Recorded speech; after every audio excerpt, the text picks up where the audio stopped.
Good afternoon, everyone. Welcome to Coloma News Network. I'm Temple Justice. Things have quieted down in Jerusalem since the weekend. Many pilgrims have headed home after the Passover holiday, and the city is getting back to its routines. The only break in the routine has been this nonsensical story about that radical rabbi from Nazareth who was crucified by Rome for insurrection. Now his followers are claiming that he has come back to life. This has been their claim ever since his tomb was found empty that last Sunday morning. And now, in an even more bizarre twist, some of his followers have claimed to actually have seen him. For more on this story, we're going to go to our reporter, Willie Feinlove. Willie, what's the latest? Temple, thank you. I'm here in this upstairs room with a group of his followers. They've been hiding out now from the authorities for some time. And, well, I suppose we could turn them in, but we're kind of wanting to follow the story right now. And we're just journalists. We don't make the news.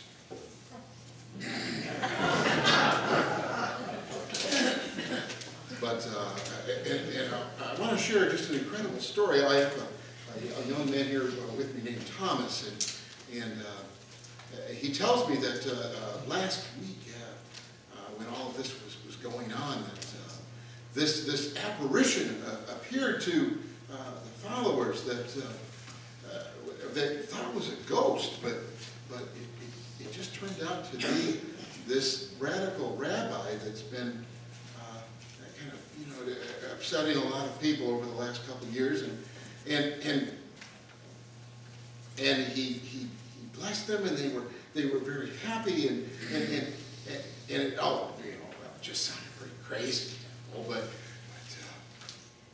I'm talking with Thomas, and he has an incredible story to tell. So where were you the first time?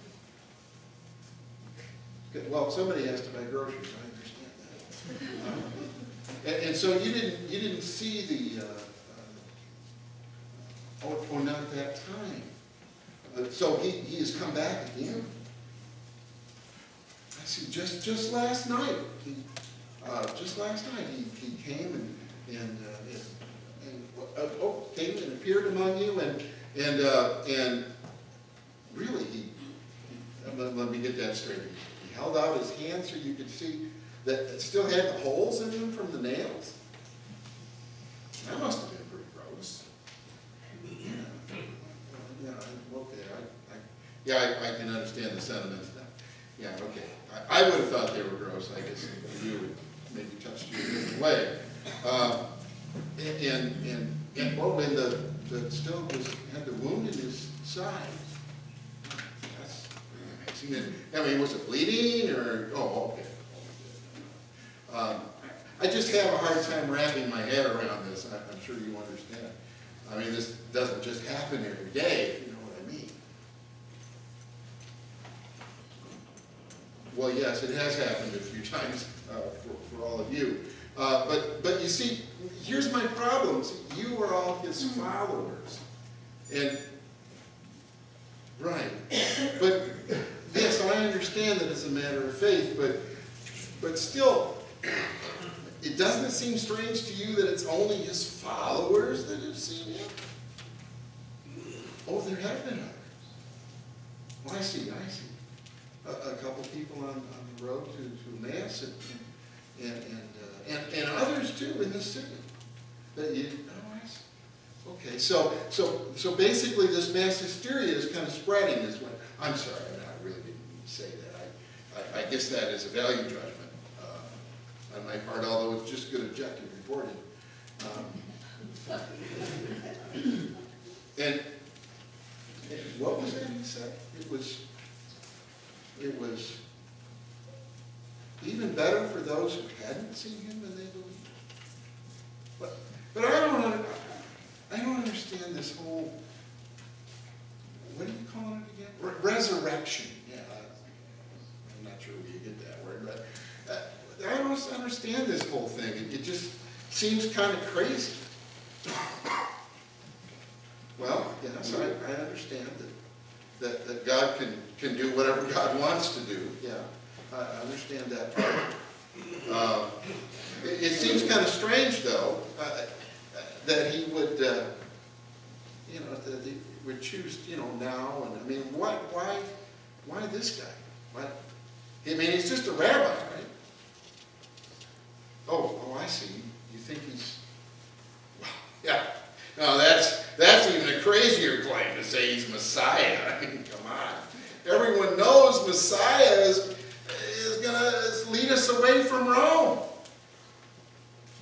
Oh, and you think he will too? But he's dead.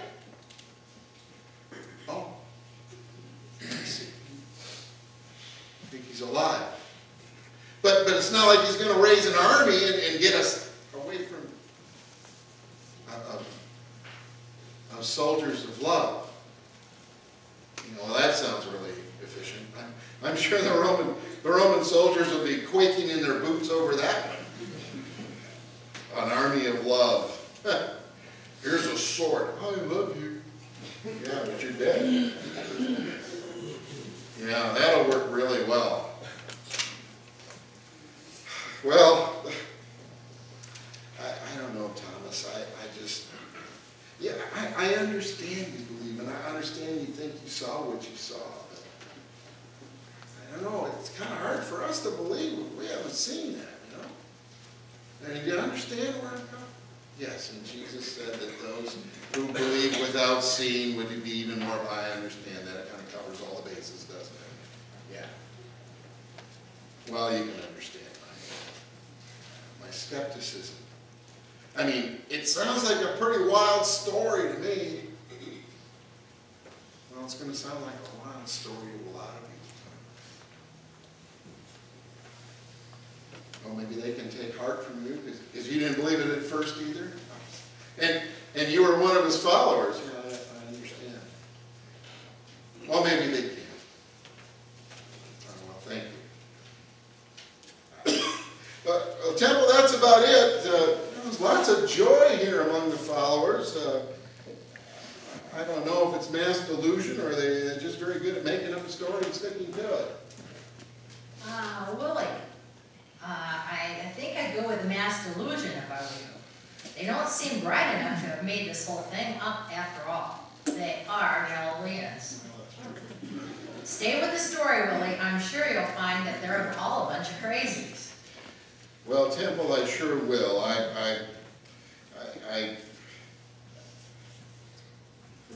Well, this is Willie Feinlow signing off.